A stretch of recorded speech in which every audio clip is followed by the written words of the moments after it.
We're here to talk about health because health is so important. As Alicia was saying, if you don't have your health, nothing matters. Right? You can neither earn nor learn if you don't have your health. And these young people know earlier, I told you the story of my wife. An incredibly beautiful woman with great spirit, great conviction, and great faith. But the one place where we weren't blessed is in good health. And so she grappled for almost 2 decades with chronic illnesses, and obviously at the end had to succumb to cancer. And through that I learned so much.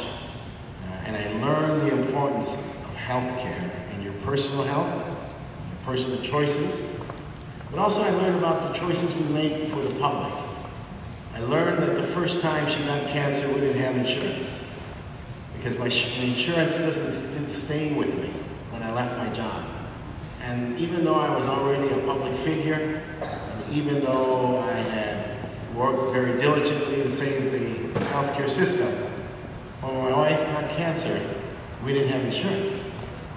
And so it was a small clinic over on Olympic Boulevard that I sat there to get the news that she had cancer.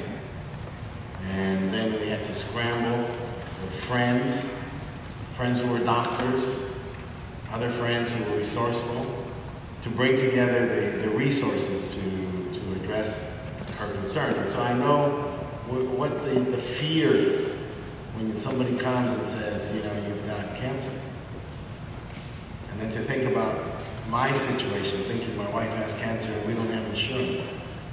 And was this my responsibility? Was this my obligation? Was this my duty, and did I fail her for all my best efforts by not being in that situation? It's not just a personal crisis at that moment, but when you think of all those stories, hundreds and thousands and millions of people in the state who don't have insurance, it's not just my story, it's the story of our state and of our community.